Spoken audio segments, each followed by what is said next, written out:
Bismillahirrahmanirrahim. Assalamualaikum warahmatullahi wabarakatuh. Saya bukan sesiapa yang hebat, hanya ahwat biasa dengan hidup yang biasa. Justru saya yakin lebih hebat ummahat semua. Di momen ini, izinkan saya berbagi pengasuhan saya kepada anak-anak. Sebelum saya membahas tentang pengasuhan saya pada anak-anak, izinkan saya bertanya, kita itu apa? Secara fisik, kita manusia, berbeda dengan hewan ataupun tumbuhan. Lalu setelah kita tahu bahwa kita adalah manusia, lantas apa? Lantas seyogianya kita tahu untuk apa kita diciptakan. Mari untuk menjawab pertanyaan itu kita berpegang pada Al-Quran untuk menjawabnya. Materi ini saya dapatkan beberapa tahun lalu, dan bagi saya ini sungguh materi yang sangat membekas dan menyadarkan saya bahwa ada dua alasan utama mengapa kita diciptakan oleh Allah. Tujuan yang pertama ada di Quran Surat Adz-Dzariyat ayat 56. Wa ma khalaqatul jinna wal insa illa liya'budun. Dan tidaklah aku menciptakan jin dan manusia, melainkan supaya mereka beribadah kepadaku. Liya'budun di sini meminta kita untuk menjadi hamba. Hamba itu bagaimana ya?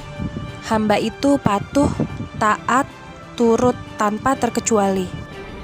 Saat disebut dengan istilah hamba, saya pribadi saat itu jujur belum bisa memaknai dengan benar bagaimana implementasi hamba itu. Lalu yang terbersit di otak saya yang paling mendekati dalam mengimplementasikan hamba adalah sebagai budak.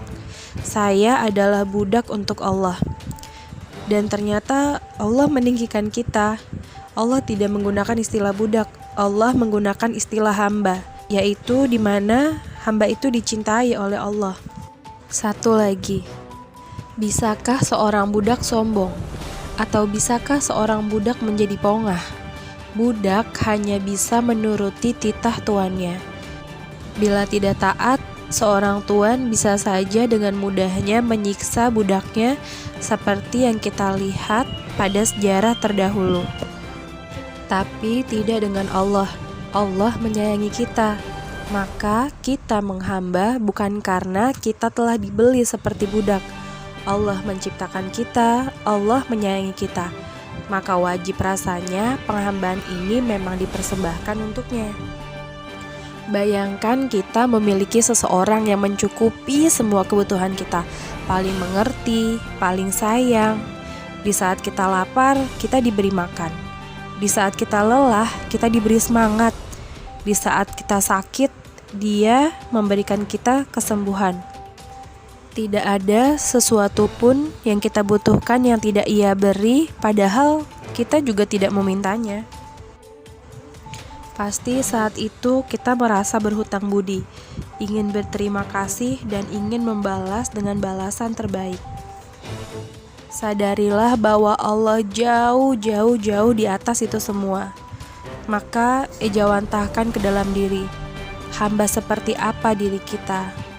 Lalu tujuan penciptaan kita yang kedua ada di surat Al-Baqarah ayat 30. Wa idz qala rabbuka lil malaikati inni ja'ilun fil ardi khalifah. Dan ingatlah ketika Tuhanmu berfirman kepada para malaikat, aku hendak menjadikan khalifah di bumi.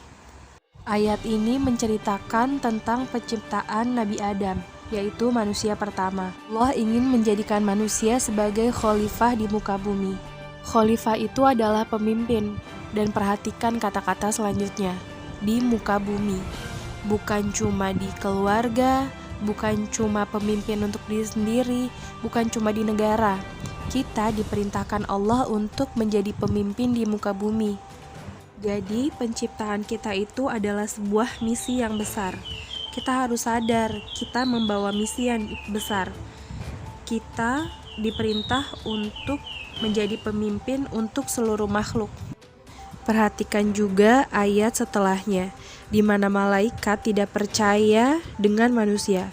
Namun Allah dengan tegas mempercayakan tanggung jawab kekhalifahan itu untuk manusia. Hei manusia, sadarkah Maka kita seharusnya memiliki mimpi yang besar, langkah-langkah yang besar, bermental kuat. Karena yang kita hadapi adalah seluruh makhluk yang ada di bumi. Kita bukan hanya diminta untuk menjadi ibu, atau setingkat gubernur, atau cuma setingkat presiden. Kita diminta untuk menjadi khalifah. Yang harus dikalahkan bukan hanya ego diri sendiri, tapi juga kita harus bisa menyelesaikan masalah-masalah umat. Jelas sudah selama ini saya menyimpang dan tidak sadar dengan dua tugas itu. Tugas sebagai hamba dan pemimpin di muka bumi. Setelah intro tadi, mari kita masuk ke pembahasan pengasuhan. Mari kita lihat ke syair Arab. Al-Ummu Madrasatul Ula. Ibu adalah sekolah utama bagi anaknya. Perhatikan istilah yang dipakai. Madrasah, bukan ustadzah. Jadi ibu adalah sekolah, bukan cuma menjadi guru. Maka peran ibu adalah untuk mendidik, membangun pondasi utama dan dasar sebagai tempat anak-anak mencari ilmu yang ujungnya sebagaimana sekolah mempunyai visi untuk mencetak generasi terbaik. Maka penting sekali bagi ibu untuk mengupgrade kemampuannya dalam mendidik. Tema pertemuan kita kali ini dengan judul Anakku Madrasah Hidupku. Itu juga ada benarnya, karena kita akan menyadari saat kita berproses dalam mendidik anak-anak kita secara tidak langsung, anak-anak kita justru yang akan mengajarkan kita. Lalu kontemplasikan ke dalam diri. Mau jadi sekolah seperti apa diri kita untuk anak-anak kita? Dalam merumuskan hal ini, saya berdiskusi dengan suami sebagai kepala sekolah. Lalu beberapa poin kami sepakati, diantaranya dalam pengasuhan, saya dan pasangan harus memiliki visi yang sama.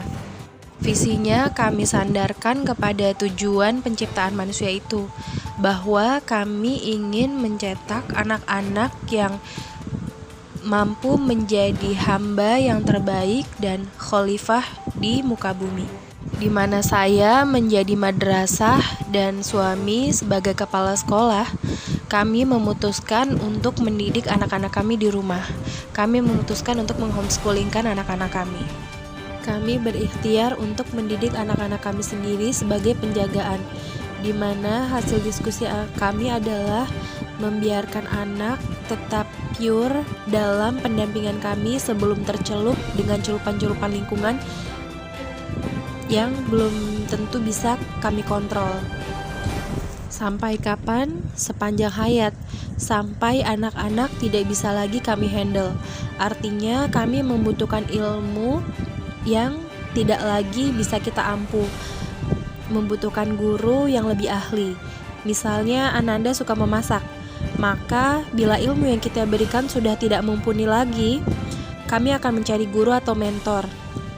Sehingga tugas selanjutnya adalah kami hanya akan memilih mentor-mentor terbaik untuk anak-anak kami. Memang akan lelah di awal, tapi kami yakin ini sesuatu yang layak untuk kami korbankan. Silahkan diskusikan dan bahas secara berkala bagaimana proses dan progres pengasuhan keluarga masing-masing. Sebagaimana orang tua lain, kami juga ingin mendidik anak-anak kami berdasarkan tauhid dan menjadikan anak-anak kami ahli Al-Quran. Itu mengapa kami menyematkan nama putra-putri Qurani pada nama anak-anak kami, untuk pengingat kami sendiri dan juga untuk pengingat mereka kelak. Bagi kami menjadi ahli Al-Quran itu di atas menghafal, mengikuti urutannya, memahami sampai bisa mengaplikasikannya. Namun dalam prosesnya kami tidak ingin memaksa. Kami membuat anak-anak nyaman yang kemudian berujung pada faham. Pada Bestari, ia menyatakan diri menolak untuk menghafal. Dia belum mau menghafal. Dengan metode apapun yang saya coba, beberapa kali saya coba, bahkan saya masukkan ke sekolah tahfiz. Memang dia menghafal, tapi terkadang dia mengeluh. Tetap saya lakukan, tapi saya mengambil kesimpulan bahwa saya tidak ingin memaksa, Karena ternyata ketika saya yang menghafal, ia justru secara tidak langsung ikut menghafalnya, sampai bisa mengkoreksi kesalahan saya. Maka saya ingin mereka paham dahulu mengapa mereka harus menghafal, hingga mereka sendiri yang memiliki kesadaran untuk menghafal.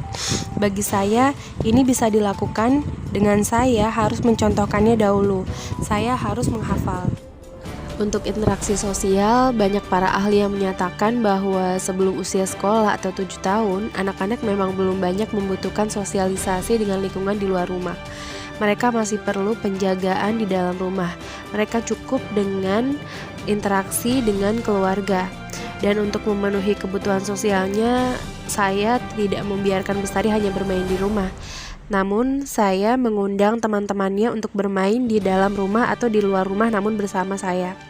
Nah, di situ saya memaksa diri untuk sedikit demi sedikit akhirnya juga mendidik teman-temannya.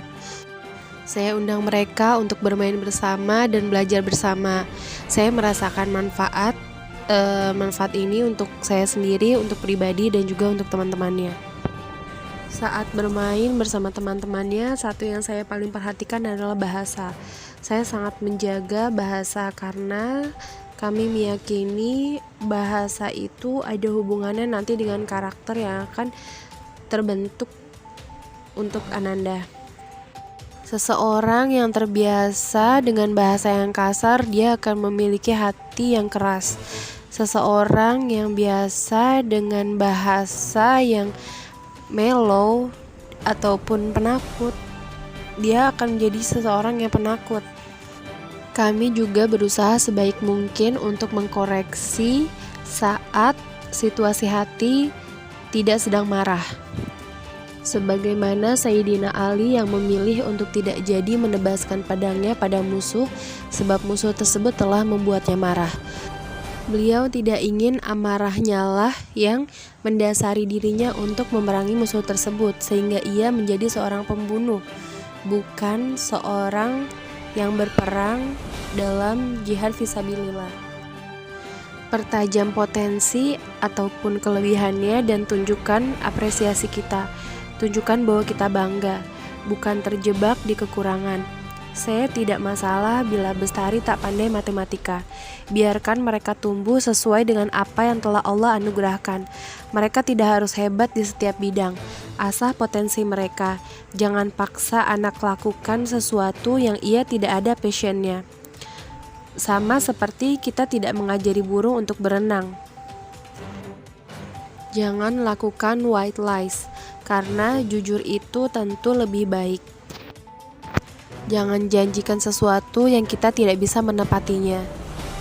Dorong mereka untuk meminta segala sesuatu hanya kepada Allah. Pamit kepada anak setiap kita ingin pergi dan bukan pergi diam-diam tanpa anak ketahui. Sampaikan kebenaran walaupun itu pahit. Sampaikan dengan bahasa yang mereka mengerti. Ketika hadir anggota baru di tengah-tengah keluarga, maka sampaikan bahwa anggota baru itu adalah hadiah untuknya. Saya sampaikan bahwa hadirnya cendekia adalah hadiah dari Allah untuk Bestari. Kami justru memiliki pendapat bahwa kakaklah yang harus lebih diberi perhatian. Karena kakak sudah lebih mengerti, karena kakak memiliki ego yang lebih tinggi. Dan kakak tidak harus selalu mengalah kepada adik. Kita harus melihat situasi di mana bisa saja kakak itu bisa lebih didahulukan dibandingkan adik. Itulah beberapa poin yang saya berlakukan dalam pengasuhan saya. Pola pengasuhan setiap keluarga sangat-sangat mungkin berbeda. Namun pastikan dalam proses pengasuhan itu Allahu ghayatuna atau Allah adalah tujuan kita. Pengasuhan pada Bestari, sungguh Allah telah banyak sekali memberi kemudahan. Allah anugerahkan kami anak yang baik dan tidak ada kesulitan yang berarti. Di usianya yang 7 tahun ini, ia hobi membaca dan menulis. Maka potensi itu yang sedang kami dorong sekarang. Semoga kami bisa membersamainya hingga kelak ia menjadi pemimpin, khalifah di muka bumi, dan hamba yang bertakwa. Di sini akan saya bacakan tulisan Bestari yang saya temukan di memonya dia. Dia menulisnya dengan kata my profile. Aku adalah gadis kurus yang bercita-cita menjadi seorang penulis hebat dan terkenal. Usiaku 7 tahun. Aku mempunyai seorang adik namanya Cendekia. Omong-omong, aku adalah gadis bernama Bestari, terlahir dari keluarga menengah yang berlatar sederhana. Ibuku kami sebut bunda atau mama bernama Rindi. Ayahku bernama Lido. Ayahku memiliki mata elang dan tegas, dan hobi bicara. Aku suka ikut iseng menonton video yang suka adik kecilku itu tonton. Aku suka ikut, si bintang pemuda kecil. Tapi adikku yang sudah bayi 1 tahun itu ganas seperti T-Rex. Dijambaknya diriku, laptopku dibanting. Sepertinya dia memiliki kosakata iseng atau jahil. Jadi ranjau cendekia pemcer atau pemuda cerdas itu melakukan kecerdasannya dalam bentuk hal yang tidak menyenangkan. Terbolak.